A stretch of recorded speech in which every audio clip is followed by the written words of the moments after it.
De sangre y cenizas. Capítulo 17. Hope se había limpiado la sangre de la cara y su pelo oscuro estaba húmedo, rizado contra las sienes y la frente. No llevaba su sable, pero las dos espadas cortas seguían ceñidas a su cintura. Ahí plantado en mi habitación, con los pies separados a la anchura de los hombros y la curva de la mandíbula firme, Hawk me recordaba muchísimo a Theon, el dios de la concordia y la guerra. Parecía igual de peligroso que cuando estaba en el adarve, y por el brillo ardiente de sus ojos ambarinos, estaba claro que no había venido a hacer las paces. Miró hacia donde estaba Tawny, tan callada y quieta como lo estaba yo. Tus servicios ya no serán requeridos esta noche. Tawny se quedó boquiabierta. Yo salí de mi estupor con una reacción muy diferente. No tienes autoridad para decirle que se retire. Ah, ¿no? Arqueó una ceja oscura. Como tu guardia real personal, tengo autoridad para deshacerme de cualquier amenaza. ¿Amenaza? Tawny frunció el ceño. Yo no soy una amenaza. Amenazas con inventar excusas o mentir en nombre de Penélope, como acabas de hacer cuando dijiste que estaba dormida. Cuando sea ciencia cierta que estaba en el adarve, replicó, y Tawny cerró la boca de golpe. Se volvió hacia mí. Me da la sensación de que me he perdido cierta información muy importante. No he tenido la oportunidad de contártelo, expliqué, y tampoco era tan importante. Tawny levantó las cejas y a su lado Hawk bufó indignado. Estoy seguro de que ha sido una de las cosas más importantes que te han pasado en mucho tiempo. Entorné los ojos. Si de verdad crees eso, tienes una noción demasiado inflada de tu implicación en mi vida. Me defendí. Creo que me doy bastante buena cuenta del papel que desempeño en tu vida. Lo dudo mucho, repuse. Me pregunto si de verdad te crees la mitad de las mentiras que cuentas. Tawny nos miraba a uno y otra de manera alternativa. No estoy mintiendo, muchas gracias. Di lo que quieras, princesa, comentó con una sonrisa que reveló el hoyuelo de su mejilla derecha.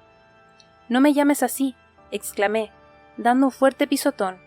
Hawk arqueó una ceja. ¿Eso te ha hecho sentir bien? Sí, porque la única otra opción es darte una patada. ¡Qué violenta!, se burló.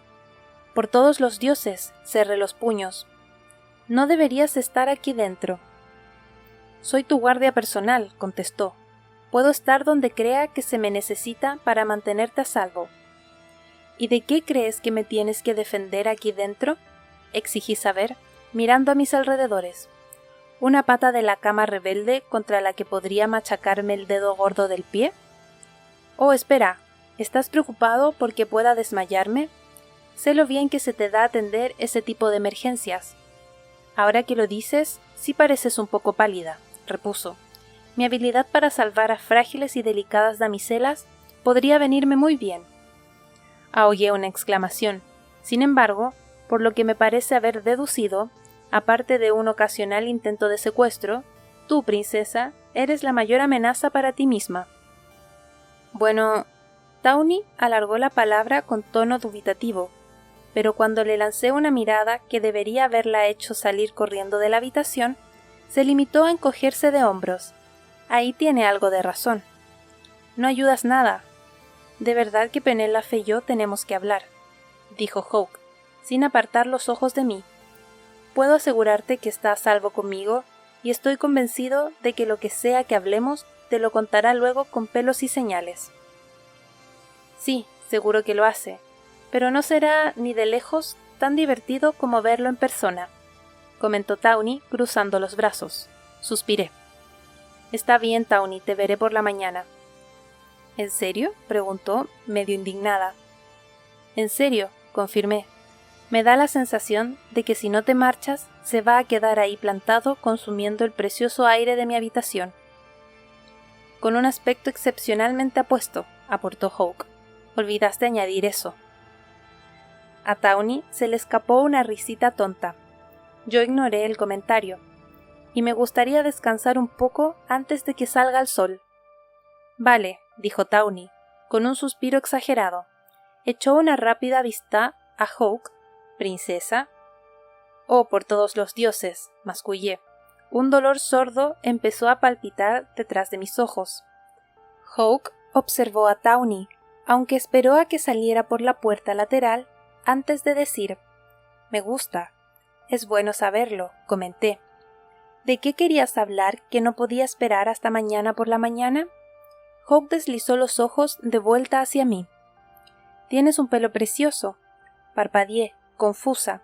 Llevaba el pelo suelto y aún sin verlo, sabía que era una maraña de ondas y rizos. Me resistí a la tentación de tocarlo. ¿De eso querías hablar? No exactamente. Entonces bajó la vista y la paseó despacio, empezando por mis hombros para bajar todo el camino hasta la punta de mis pies. Su mirada parecía tener peso propio, casi como si me tocara, y un rubor surgió a su paso. Fue en ese exacto momento cuando recordé que no solo tenía el rostro descubierto, sino que además llevaba tan solo un finísimo camisón. Sabía que con la luz de la chimenea y de las lámparas de aceite detrás de mí, quedaba muy poco de mi cuerpo librado a la imaginación de Hawke. Mi rubor se intensificó, se volvió más embriagador. Hice ademán de recuperar la bata tirada al pie de la cama. Los labios de Hawke se curvaron en una medio sonrisa cómplice que me llenó de repentina irritación. Me detuve, lo miré a los ojos y le sostuve la mirada. Puede que Hawke no hubiese visto todas las zonas secretas visibles debajo del ligero camisón blanco, pero había hecho mucho más que solo tocar algunas con sus manos. Una pequeña parte de mí pensó en recolocarme el pelo para que tapara el lado izquierdo de mi cara, pero Hawke ya había visto las cicatrices y a mí no me avergonzaban. Me negaba en redondo a dejar que me afectara lo más mínimo el comentario del duque sobre las razones de Hawke para decir que era preciosa. Ocultar mi cara o taparme tenía bastante poco sentido, ya que, por sobre todo, hubiera jurado que había visto un reto en la mirada de Hawke, pero si esperara que hiciera ambas cosas, pues no pensaba hacerlo. Pasó un momento largo y tenso. ¿Eso es todo lo que llevabas debajo de la capa? No es asunto tuyo, le dije con los brazos a los lados. Algo titiló en su cara. Me recordó a la mirada que me lanzaba a menudo Víctor cuando lo superaba en algo, pero desapareció demasiado deprisa para que pudiera estar segura. Parece que debería hacerlo, comentó. El sonido ronco de su voz hizo que se me pusiera la carne de gallina por todo el cuerpo. Eso suena como problema tuyo, no mío. Me miró con esa expresión extraña otra vez, la que me hacía pensar que estaba atrapado entre la diversión y la curiosidad. Eres completamente distinta de lo que me esperaba. La forma en que lo dijo sonaba tan genuina que parte de mi irritación se difuminó. ¿Ha sido por mi destreza con el arco o con la daga? ¿O porque te derribé? Apenas me derribaste, me corrigió. Bajó la barbilla y entrecerró los párpados. Las pestañas ocultaron sus extraños ojos. Por todas esas cosas, aunque has olvidado añadir lo de la perla roja, jamás esperé encontrar a la doncella ahí. Supongo que no, dije con un bufido. Levantó las pestañas y vi una mirada de preguntas en sus ojos. Esta vez no iba a haber forma de evitarlas. Demasiado cansada de repente para quedarme a discutir ahí de pie, fui hacia una de las dos butacas de al lado de la chimenea, muy consciente de cómo se abrían los laterales de mi camisón y dejaban al descubierto casi toda la pierna. Muy consciente de cómo Hawke seguía cada uno de mis movimientos. Era la primera vez que iba a la perla roja. Me senté y dejé que mis manos cayeran en mi regazo. Y la razón de que estuviese en el primer piso fue que acababa de entrar Víctor. Arrugué la nariz mientras me recorría un pequeño escalofrío. Me hubiese reconocido, con antifaz o sin él. Subí porque una mujer me dijo que la habitación estaba vacía. Seguía teniendo la sensación de que me la había jugado. Pero eso no cambiaba nada en estos momentos. No te estoy diciendo esto porque crea que necesite explicarme. Solo estoy diciendo la verdad. No sabía que estabas en la habitación. Hawke se quedó donde estaba. Pero sí sabías quién era, comentó, y no era una pregunta. Por supuesto. Giré la cara hacia la chimenea. Tu llegada ya había provocado bastantes habladurías. Halagador, murmuró. Mis labios se fruncieron un poco mientras contemplaba las llamas enroscarse y ondular por encima de los gruesos troncos. El por qué decidí quedarme en la habitación no está abierto a discusión. Ya sé por qué te quedaste en la habitación, me dijo. ¿Ah, sí? Ahora tiene sentido. Eché la vista atrás a aquella noche y recordé lo que había dicho Hawke. Había parecido percibir que estaba ahí para experimentar, para vivir. Ahora que sabía quién era, tendría sentido, pero seguía siendo algo que no estaba dispuesta a discutir. ¿Qué vas a hacer con respecto a que estuviera en el adarve? No contestó durante un buen rato. Luego se acercó a donde me había sentado, con esas piernas tan largas. Caminaba con una elegancia fluida. ¿Puedo? Señaló hacia la butaca vacía. Asentí. Se sentó enfrente de mí y se inclinó hacia adelante. Apoyó los codos sobre sus rodillas flexionadas. Fue Víctor el que te entrenó, ¿verdad? Mi pulso trastabilló, pero mantuve una expresión neutra. Tuvo que ser él. Se llevan bien, y él ha estado contigo desde que llegaste a Macedonia. ¿Has estado haciendo preguntas? Sería un estúpido si no investigase todo lo que pudiera sobre la persona a la que he jurado proteger con mi vida. Ahí tenía razón. No voy a contestar a tu pregunta. ¿Por qué tienes miedo de que vaya a contárselo al duque, aunque no lo haya hecho antes? En el adarve dijiste que deberías, le recordé, que facilitaría tu trabajo. No voy a arrastrar a nadie en mi caída. Hawke inclinó la cabeza. Dije que debería, no que lo haría. ¿Hay alguna diferencia? Deberías saber que la hay. Sus ojos recorrieron mi cara. ¿Qué habría hecho su excelencia si se lo hubiese contado? No importa, cerré los puños. Entonces, ¿por qué dijiste que no tenía ni idea de lo que haría? Sonabas como si fueras a decir algo más, pero te arrepentiste. No iba a decir nada, rebatí. Aparté la mirada para dedicarme a contemplar el fuego. Hawke se quedó callado unos minutos. Tanto tú como Tawny reaccionaron de una manera muy extraña cuando te citó. No esperábamos esa llamada. La mentira salió por mi boca con facilidad. Hubo otra pausa. ¿Por qué te quedaste 2 días en tu habitación después de que te hiciera llamar? Un intenso dolor irradió del lugar en que mis uñas se habían hincado en las palmas de mis manos. Las llamas estaban muriendo, titilaban con suavidad. ¿Qué te hizo?, preguntó Hawke.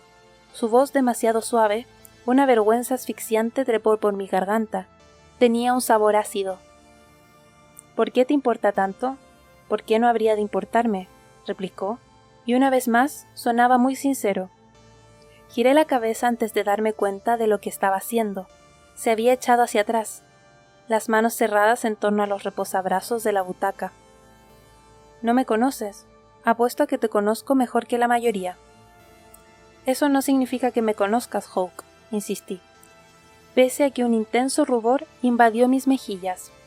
No lo bastante como para que te importe. Sé que no eres como los otros miembros de la corte. Yo no soy un miembro de la corte, señalé.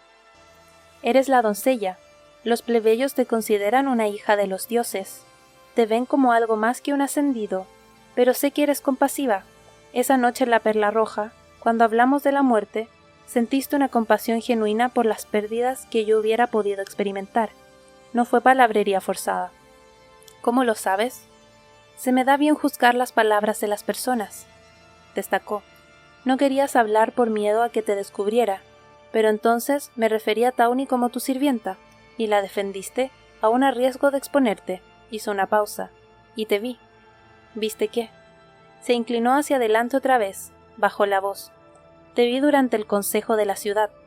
No estabas de acuerdo con el duque y la duquesa. No podía ver tu rostro, pero supe que te sentías incómoda. Te sentiste mal por esa familia. Tawny también, sin ofender, pero tu amiga parecía estar medio dormida durante la mayor parte de ese intercambio. Dudo que supiera lo que estaba ocurriendo. Eso no podía discutírselo, la verdad. pero lo que había visto era como perdía durante unos instantes el control de mi don. En cualquier caso, eso no cambiaba el hecho de que no me pareciera bien lo que le estaba sucediendo a la familia Tullis. Y sabes cómo luchar, y luchas bien. No solo eso, es obvio que eres valiente. Hay muchos hombres entrenados, que no saldrían a la darve durante un ataque de demonios si no tuviesen que hacerlo. Los ascendidos podrían haber salido ahí fuera y hubiesen tenido más probabilidades de sobrevivir, pero aún así no lo hicieron. Tú sí. Esas cosas son solo detalles, protesté sacudiendo la cabeza. No significa que me conozcas lo suficiente como para que te preocupe lo que me pase o me deje de pasar. Me miró a los ojos. ¿Te importaría lo que me pasara a mí? Bueno, sí, fruncí el ceño, me importaría. Pero no me conoces. Cerré la boca de golpe. Maldita sea. Eres una persona decente, princesa. Se echó hacia atrás. Por eso te importa. ¿Y tú no eres una persona decente? Hawke bajó la vista. Soy muchas cosas. Decente no suele ser una de ellas. No tenía ni idea de cómo responder a ese ápice de sinceridad. No me vas a contar lo que te hizo el duque, ¿verdad? Suspiró. Su espalda se encorvó un poco en la butaca. Sabes que me enteraré de una manera u otra. Casi me eché a reír. Estaba segura de que esa era una cosa de la que nadie hablaría jamás.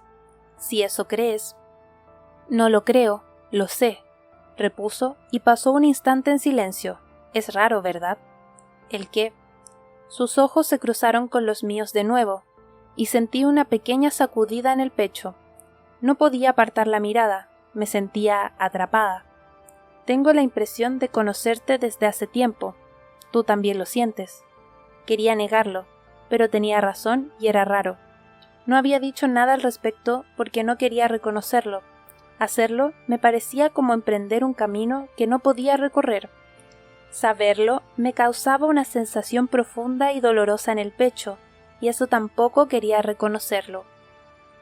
Porque se parecía mucho a la desilusión, ¿y no significaba eso que ya había empezado a recorrer ese camino? Aparté la mirada, posé los ojos en mis manos. ¿Por qué estabas en el adarve?, me preguntó, cambiando de tema. ¿No era obvio? Tus motivos no. Dime eso al menos. Dime qué te empujó a subir ahí arriba a luchar contra ellos. Abrí los dedos poco a poco y deslicé dos bajo la manga de mi brazo derecho.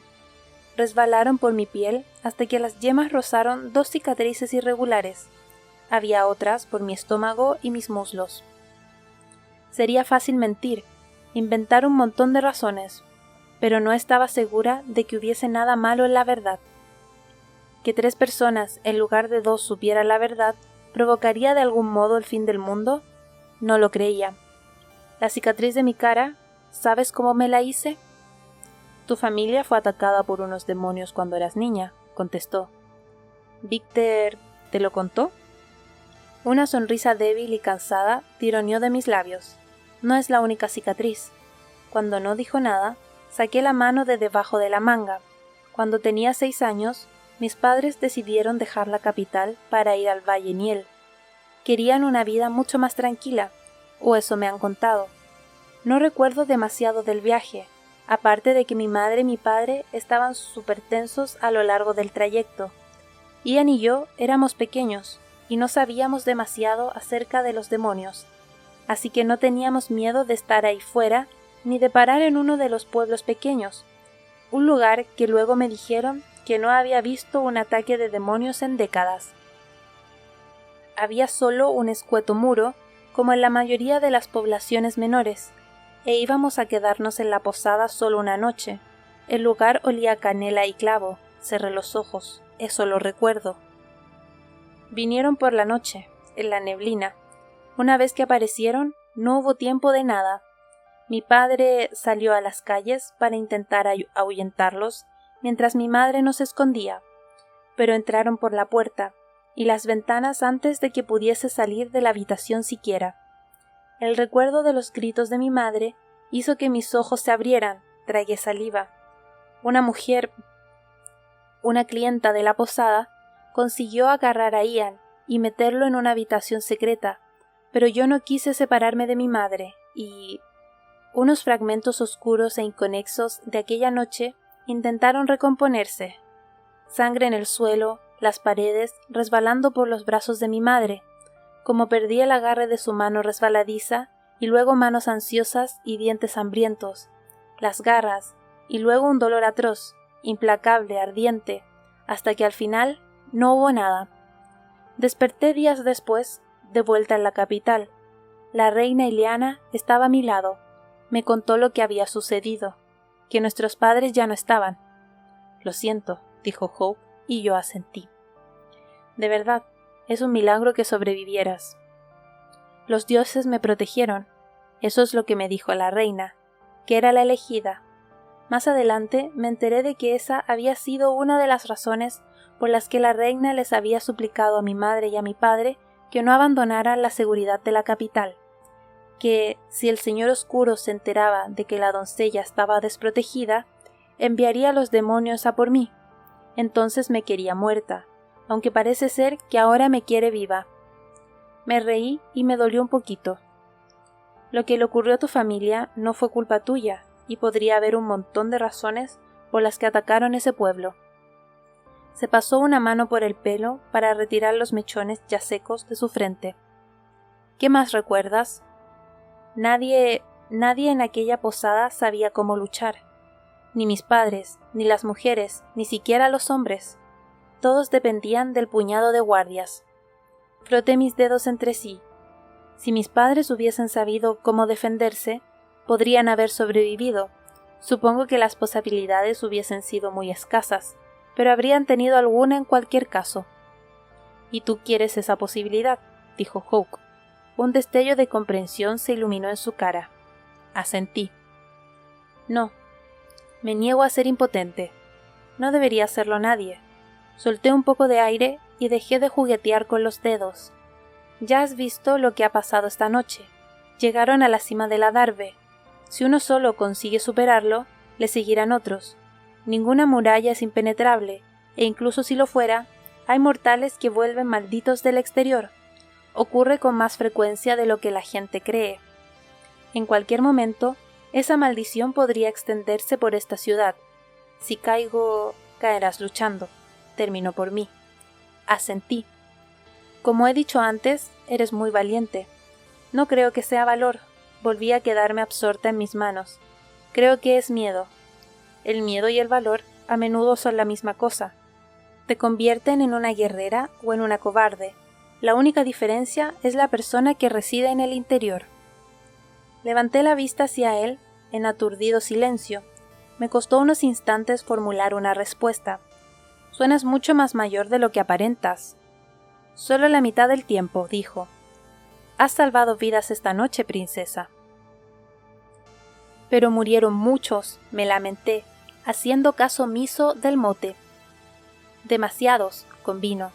Los demonios son una plaga sin fin. Apoyé la cabeza contra el respaldo de la butaca y meneé los dedos de los pies en dirección al fuego. Mientras quede un solo atlantiano, habrá demonios. Eso dicen, confirmó, y cuando lo miré de reojo, un músculo se apretó en su mandíbula mientras contemplaba el fuego mortecino. Has dicho que vuelven más hombres malditos de fuera de la Darbe de lo que la gente cree. ¿Cómo lo sabes? Abrí la boca. Maldita sea. ¿Cómo podía haberme enterado de eso? He oído rumores. Mierda, deslizó los ojos hacia mí. No es algo de lo que se hable demasiado, y cuando se habla, solo es en susurros. Sentí una oleada de inquietud. Vas a tener que ser más preciso. He oído que la hija de los dioses ha ayudado a varios malditos, dijo. Me puse tensa. Que los ha asistido. Les ha dado una muerte digna. No sabía si debía sentirme aliviada de que eso fuese todo lo que había oído y que no sacase el tema de mi don. Pero el hecho de que él, alguien que no llevaba demasiado tiempo en la ciudad, hubiese oído ese tipo de rumores no era del todo tranquilizador. Si Víctor averiguaba que Hawke había tenido noticia de semejantes cosas, no se iba a poner contento. Aunque claro, Dudaba de que Víctor fuese a dejar que lo ayudara después de la última vez. En cualquier caso. ¿Quién dice esas cosas?, pregunté. Unos cuantos de los guardias, me dijo, y se me cayó el alma aún más a los pies. Para ser sincero, al principio no les creí. Mantuve una expresión neutra. Pues debiste atenerte a tu reacción inicial. Están equivocados si creen que cometería una traición abierta a la corona. Sus ojos recorrieron mi rostro. ¿No te acabo de decir que se me da bien juzgar a las personas? Y sé que estás mintiendo, respondió. Me pregunté qué era exactamente lo que le hacía creer que era de mí de quien hablaban los guardias. Y entiendo por qué lo harías. Esos hombres hablan de ti con tal fascinación que antes de conocerte, medio esperaba que de verdad fueses hija de los dioses, jamás te delatarían. Puede que sea así, pero tú los has oído hablar de ellos. Podrían oírlos también otras personas. Quizás debería ser más claro con respecto a lo de oír rumores. Me estaban hablando a mí en persona, aclaró, puesto que yo también he ayudado a los malditos a morir con dignidad. Lo hacía en la capital, y lo hago también aquí. Me quedé boquiabierta y se me asentó el estómago, pero mi corazón daba bandazos de un lado a otro como un pez fuera del agua. Los que regresan malditos ya lo han dado todo por el reino, que los traten como a cualquier cosa aparte de héroes que son, y que los arrastren delante de una multitud para ser asesinados, es lo último que ellos o sus familias deberían tener que soportar. No sabía qué decir mientras lo miraba. Acababa de dar voz a mis propios pensamientos, y sabía que ahí fuera había más personas que pensaban igual. Era obvio. Pero saber que estaba dispuesto a arriesgarse a cometer alta traición para hacer lo correcto, bueno, ya te he entretenido demasiado. ¿Eso es todo lo que tienes que decir sobre mi presencia en el adarve?, pregunté, arqueando una ceja. Solo te pido una cosa. Se levantó y me preparé para que me dijera que me mantuviera alejada de las murallas. Lo más probable era que le dijera que lo haría, aunque por supuesto no lo haría, y tampoco pensaba que él fuese a creerme. La próxima vez que salgas ahí, lleva mejor calzado y ropa más gruesa. Esas sandalias podrían ser la causa de tu muerte y ese vestido ser la causa de la mía.